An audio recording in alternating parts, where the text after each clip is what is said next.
Fala galera, aqui quem tá falando é eu.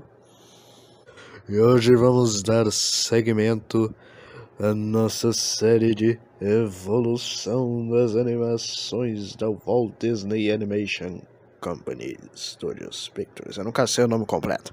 E hoje nós vamos falar sobre o segundo método de animação utilizado pelo estúdio, a animação de xerografia, que foi usada em 12 filmes do estúdio lançados entre 1961 e 1989.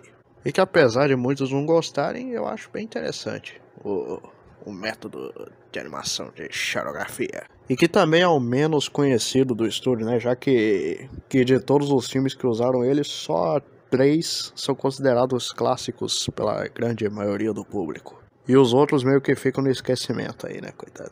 Mas enfim, CCC, curta, comente, compartilhe, se inscreve nesse canal e vamos começar o vídeo sobre animação de xerografia. Xerografia é basicamente animação feita com xerox. É isso mesmo, literalmente isso. Diferente da animação clássica, onde os animadores tinham que desenhar quadro a quadro, né? Eles faziam uma animação meio rabiscada mesmo, né? Aí depois eles tinham que fazer uma animação mais delineada, né? Mais perfeita, e depois pintar, né? E era bem trabalhoso, né? E ainda mais com os últimos filmes, os mais recentes, né? Tá mais trabalhoso ainda.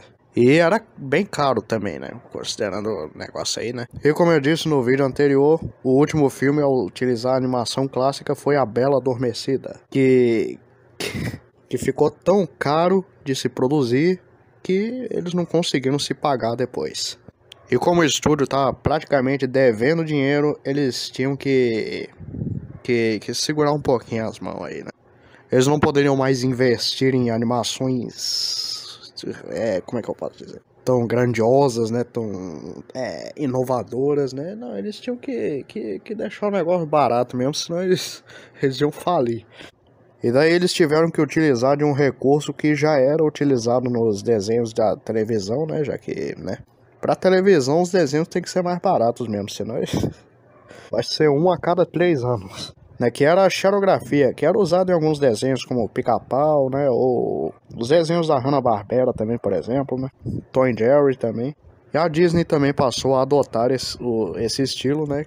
Que era feito para televisão, só que pro cinema. E o primeiro desenho da Disney que utilizou a animação em xerografia foi o curta Golias II, de 1960, que inclusive concorreu ao Oscar de melhor curta-metragem animado no ano que foi lançado. Mas vamos ver agora os filmes que utilizaram a xerografia.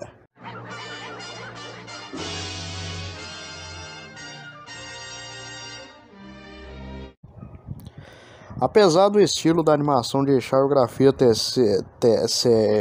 associado à morte do Walt Disney, na verdade começou um pouco antes da morte dele. Quando ele próprio leu pela primeira vez o livro dos 101 Dálmatas, da Dodie Smith, lá nos anos 50 mesmo, ele já pensou logo em fazer um filme de animação. E seria em animação clássica mesmo, né? Igual a Dama e o Vagabundo. Mas teve o negócio da Bela Adormecida aí, né? E eles tinham que economizar, né? E usaram a xerografia pela primeira vez em 101 Dálmatas. Que não deixava aquele delineado perfeito dos filmes anteriores, né? Mas deixava umas linhas pretas meio rabiscadas que dão um visual mais de desenho animado pro filme mesmo. Ao contrário dos filmes anteriores, que estavam mais para pinturas animadas mesmo, né? Pinturas a óleo. Aqui não, aqui é um desenho mesmo, parece um desenho feito no papel que se mexe. Eu até entendo quem fala que não gosta de animação de xerografia, mas vamos ser sinceros, esse visual combina muito com o filme. Não dá nem pra imaginar 101 Dálmatas sendo feito com animação clássica. Bem, com um filme mais barato, né, é óbvio que eles conseguiram se pagar, né? O 101 Dálmatas, na verdade, fez bastante sucesso. Um dos maiores sucessos do estúdio até aquele momento, para falar a verdade. E não só pela animação, mas pela história, principalmente, né? Pelo ar de mistério que o filme tem. Pelos personagens também, né? Pelos dálmatas, pela Cruella, principalmente, né? E até pelas músicas, que apesar de serem poucas músicas, são só 3 músicas no filme. e curtas também, né? Apesar de serem músicas pequenas, elas ficam na cabeça até hoje. E ainda mais, né, o visual rabiscado do filme só combina ainda mais com o visual de uma Londres contemporânea mesmo, com o visual contemporâneo. Pelo visto, 101 Dálmatas começou chutando os dois pés na porta junto, e vamos ver se seria a mesma coisa com os próximos filmes.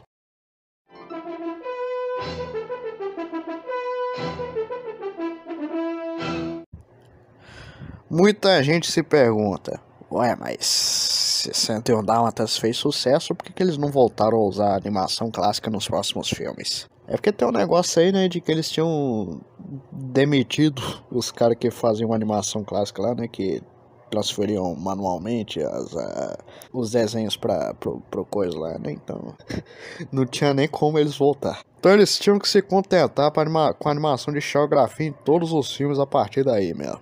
No ano de 1963 foi lançado A Espada Era Lei. E basicamente, o Walt Disney quase não participou desse filme, porque ele estava meio ocupado, né? Né, tinha um negócio de que ele tinha fundado a Disneyland alguns anos atrás, né? E ele estava meio ocupado. Então ele deixou todo o filme na supervisão do diretor dele, Wolfgang Reitherman, só dando alguns pitacos ali na produção, mas ele quase não participou. E é por isso que o filme é completamente diferente dos filmes anteriores, que tinham a supervisão do Walt Disney. E sobre a animação do filme, que é o foco desse vídeo, em algumas cenas ela funciona, mas não em todas. O que meio que causa um estranhamento, né, em quem assiste. Mas ainda assim, o filme é bom, né? Tem uma história engraçada e... Não é que tem uma história engraçada, é que algumas... Vocês entenderam? Minha dicção é ruim. Mas, ao contrário de 101 Dálmatas, que tinha sido um sucesso estrondoso, A Espada Era Lei não foi tanto assim. Ele fez um certo sucesso na época, né? Mas não é aquelas coisas, né, que eles estavam acostumados. E o Walt Disney sabia que era porque ele quase não tinha participado da produção. E o próximo filme, que também estava sendo feito, não tinha supervisão dele. Por isso que quando o filme foi lançado, ele correu para supervisionar o outro, senão não ia dar certo também.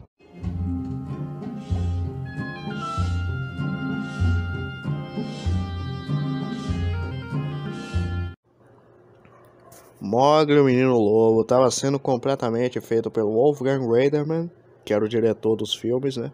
Mas o Walt Disney tomou a supervisão do filme e decidiu adaptar a história do jeito dele, que era o que ele mais sabia, né? Adaptar histórias. Agora, sobre a animação do filme, ao contrário dos dois filmes anteriores, que o cenário também era feito com rabiscos ali, né? Eles eram como se fossem cenários de desenho animado mesmo. Se fossem... isso aí mesmo. Aqui em Mowgli, o Menino Lobo, os cenários foram feitos em aquarela, assim como os filmes da animação clássica. O que ajuda a disfarçar um pouco, né, da animação de xilografia, né? Apesar dos personagens terem essa animação, ela combinou bastante com os fundos em aquarela, cara. Por isso que a gente quase nem percebe que ela foi usada. Ou seja, tivemos aí meio que uma inovação, né, que era uma das coisas que o Walt Disney mais gostava de fazer, era inovar. E ele fez muito bem em participar da produção desse filme, porque se não fosse por ele, provavelmente o filme não ia ser a mesma coisa que a gente conhece hoje em dia. Esse filme lindo e maravilhoso que a gente tanto gosta. O filme foi lançado em 1967, mas infelizmente o Walt Disney não existia mais, né? Ele não estava lá para vê-lo porque ele tinha morrido no ano anterior. Mas esse filme só mostra como ele encerrou sua carreira com chave de ouro. E aqui, snobos vira-latas, naturellement, azaristas. Se lá em A Espada Era Lei, que o Walt Disney tinha participado só um pouquinho da produção, os caras não conseguiram fazer o filme do estilo dele, agora que o cara tinha morrido, ficava impossível, pô. A história de Aristogatas já tinha sido entregada para ele, né, lá antes da sua morte, né, e foi o último filme que ele aprovou antes de ser feito. E como eles queriam deixar o filme no padrão Walt Disney de qualidade, né, no padrão das ideias que ele tinha, eles simplesmente foram lá e pegaram 12 histórias que já existiam e colocaram ali, só que com gatos. Que eram 101 Dálmatas e Adame Vagabundo. Ou seja, tecnicamente, né, tem o mesmo estilo dessas histórias, porque copiou, né? E eu não tô criticando mal o filme, falando que ele é uma cópia de 101 Dálmatas e de Adame Vagabundo, até porque o filme não faz nem questão de esconder isso. Eles falam que é uma cópia mesmo e eles não estão nem aí.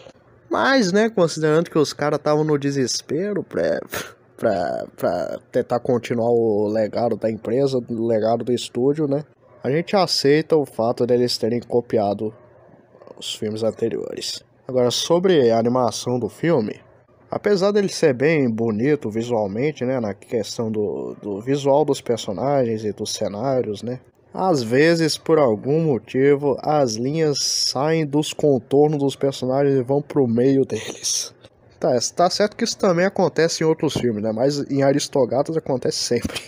Mas a cena do filme que eu acho que a animação de xilografia foi mais bem utilizada é na cena ali da paróquia dos gatos aí, do gato pilantra, né? Que eles têm um visual mais sujo, né? Mais malandro mesmo e combina com o estilo de xilografia usado no filme. Mas tirando os problemas na animação, o filme é bem engraçado, né? E é um dos melhores feitos nessa época. Apesar dele não ser a mesma coisa, né, de quando o Walt Disney estava vivo, ele ainda tem seus méritos, né, e tem seus coisas. Tanto é que ele fez um certo sucesso na época, né, mas é mais ou menos a mesma coisa que a Espada da Lei fez, né. Mas eles ainda tinham muito caminho pela frente.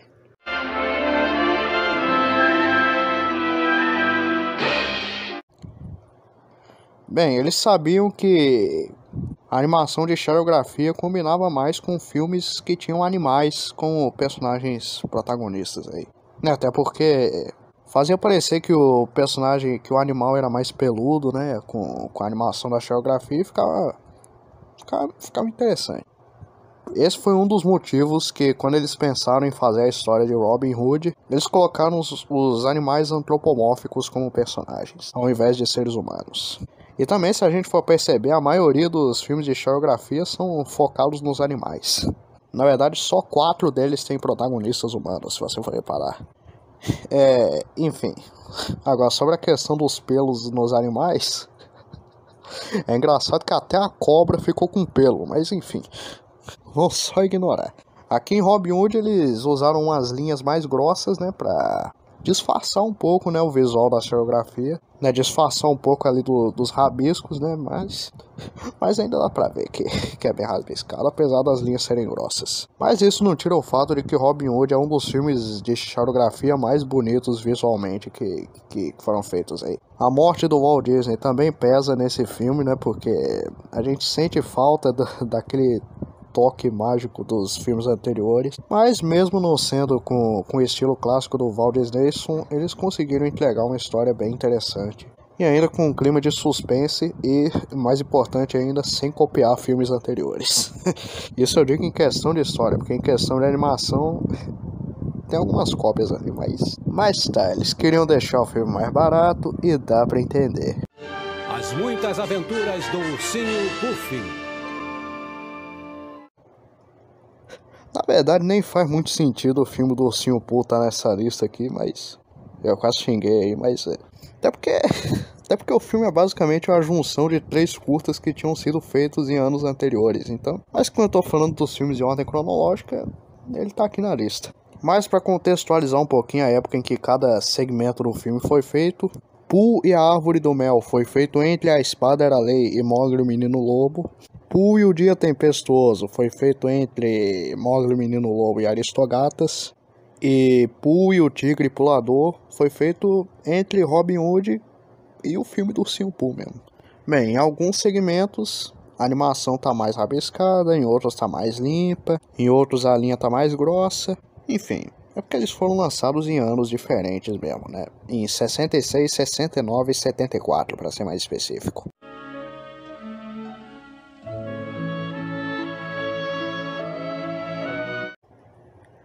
Em Bernardo e Bianca, pela primeira vez, eles tentaram inovar um pouco na animação de xilografia, já que agora eles não usavam só linhas pretas para fazer o contorno dos personagens. Agora eles podiam usar outras cores de linhas mesmo. Por isso que em algumas cenas os personagens têm contorno cinza, por exemplo.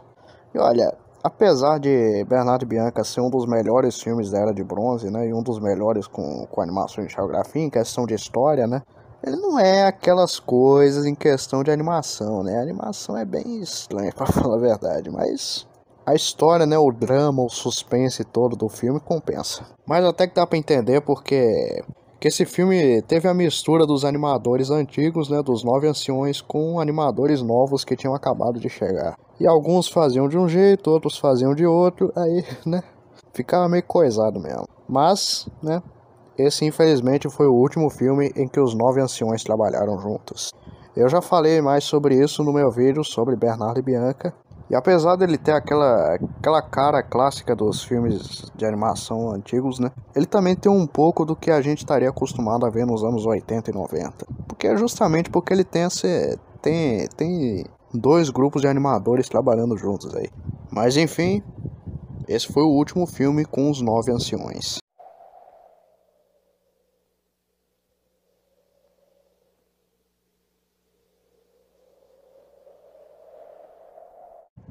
Bem, aqui em O Cão e a Raposa, eles utilizaram melhor, né, o negócio de poder colocar os contornos dos personagens de cores variadas, ao invés daquele contorno cinza de Bernardo e Bianca que os personagens têm às vezes. Né, aqui, por exemplo, o Dodó é vermelho, ele tem um contorno vermelho escuro, né? O Toby é marrom, ele tem marrom escuro, né, de contorno, que dá uma cara parecida com a animação clássica, mas, né, ainda dá pra ver que a xilografia, apesar da animação desse filme ser linda e maravilhosa. Esse filme também tem os cenários feitos em aquarela, assim como Mowgli e o Menino Lobo, que faz com que a animação de xilografia quase não apareça presente, né? E como esse é um dos melhores filmes da Disney, com história boa e uma animação boa, aí já O filme fez um sucesso modesto na época, né? Assim como os anteriores que eu falei aqui. Mas a grande inovação técnica do filme é o uso da computação gráfica, que já era usada no cinema desde os anos 70, em alguns filmes, como por exemplo os filmes do Star Wars e do Super-Homem, por exemplo.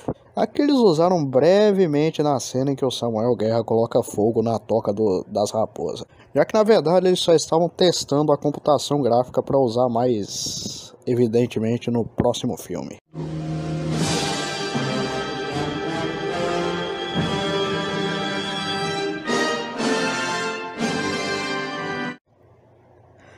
Então, os caras adquiriram o método de xilografia para corrigir um problema, né, que tinha acontecido, que a animação ficava tão cara de fazer que não conseguia se pagar depois. Aí aqui aconteceu de novo. O Caldeirão Mágico, apesar de ter utilizado a animação de xilografia, o grande charme dele é o uso da computação gráfica, que foi usado em várias cenas do filme. Né, eles queriam que esse filme fosse o grande patamar do estúdio, o novo clássico do estúdio, o filme que ia revolucionar o estúdio.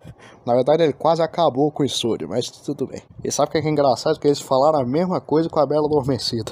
Mas diferente do Caldeirão Mágico, a Bela Adormecida é um clássico hoje em dia, né, considerado pela maioria do grande público, enquanto o Caldeirão Mágico tá ali no limbo do esquecimento. Mas apesar disso tudo, a animação dele não é tão ruim assim, né? Em algumas cenas eles ficaram com um pouquinho de preguiça, mas o filme como um todo tem uma animação até bem bonita. As cenas que usam animação 3D principalmente, não é animação 3D, é animação de computação gráfica, né? Enfim. E aliás, esse é o primeiro filme que tem um personagem completamente animado em computação gráfica, que é aquela bola voadora mágica da Princesa Ilonui, que é um personagem, não deixa de ser. Enfim, eles gastaram 40 milhões para fazer esse filme e receberam 20 milhões na época do lançamento. Ou seja, menos da metade, né? Porque eu falei os números arredondados aqui, mas né? Enfim, mas tá aí, né? O clássico filme que quase faliu o estúdio, né? E essa questão aí eu falei sobre tudo isso no meu vídeo sobre o Caldeirão Mágico. E até meio triste, né? Porque os caras queriam revolucionar a história do cinema com esse filme, né? Mas coitados.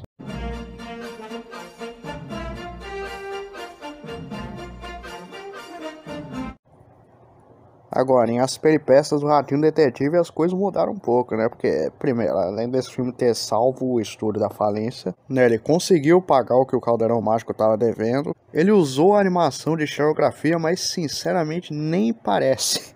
É porque esse filme tem um visual tão limpo, né? Tão bonito que nem parece que é aquela mesma animação rabiscada dos filmes anteriores, né? Pra provar que os caras já tinham evoluído bastante no método de fazer animação de xerox. E eu não sei como que eles fizeram o filme deixar de ter o visual rabiscado. Eu acho que é por causa das linhas mais grossas mesmo, né? Que disfarçam um pouco.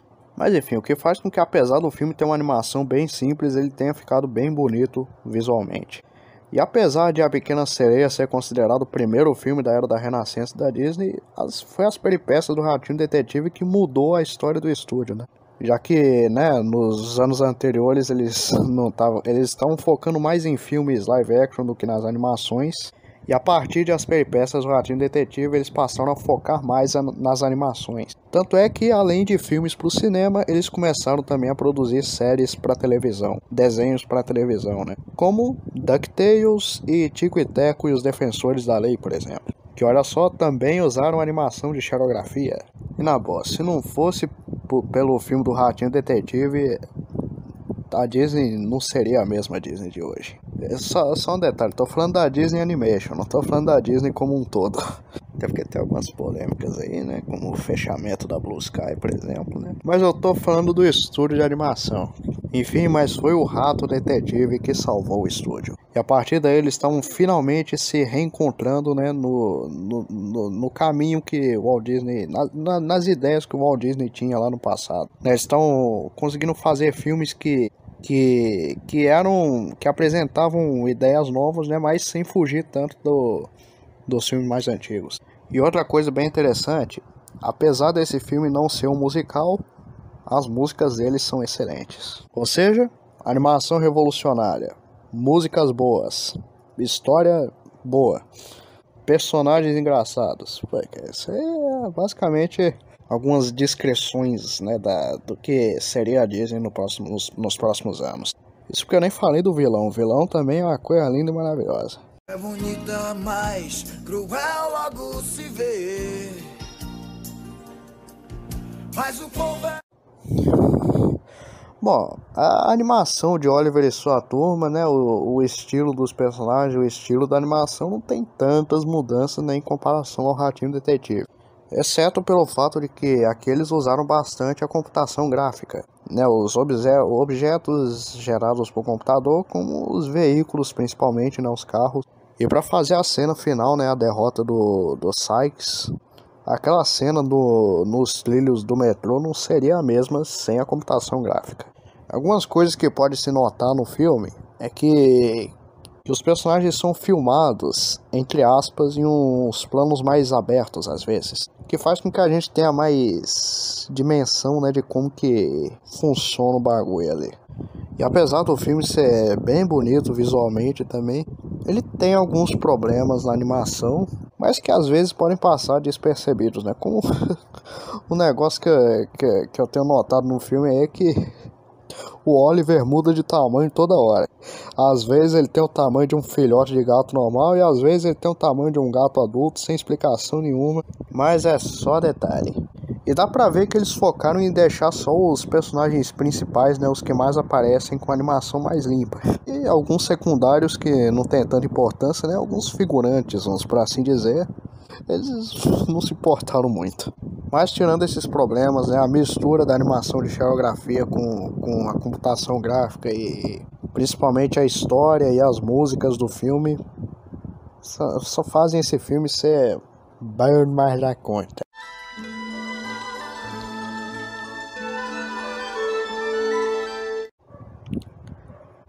Bom, nesse momento eles já tinham, né, conseguido conquistar ali o que eles queriam, né, que eram fazer filmes mais ou menos na mesma qualidade do Walt Disney. E aqui em A Pequena Sereia eles conseguiram superar a qualidade dos filmes dele.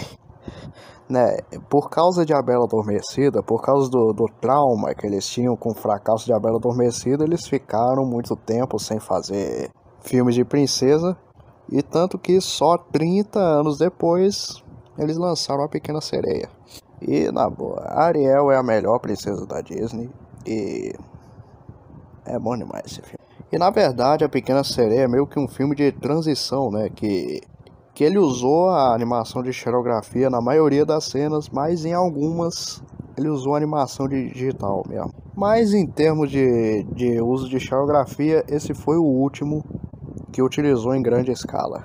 Além dele também ter sido o último que usou algumas coisas que eram usadas em todos os filmes até então, como cenários em aquarela, que tá, esse não foi o último filme que usou, mas foi o último no geral, vamos dizer assim, né?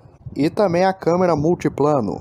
A Pequena Sereia foi o último filme que usou a câmera multiplano, já que todos os filmes a partir de então usariam cenários em 3D.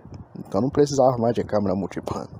Mas o que importa é que depois de tantos erros e acertos, eles finalmente conseguiram cravar ali no bagulho ali, que era tentar manter a mesma qualidade dos filmes da época do Walt Disney. E eu tenho certeza que se alguém ressuscitasse ele para assistir esse filme, ele ia aplaudir de pé e ficaria bem orgulhoso do trabalho que fizeram. E a partir daí é um sucesso atrás do outro, né? E já estava na hora de inovar de novo, já que eles já tinham conseguido o que eles queriam, né, que era atingir a mesma qualidade de antigamente. Então eles podiam inovar na técnica de animação, e a partir do próximo filme começaram a usar animação digital. Mas isso é um tema para um próximo vídeo.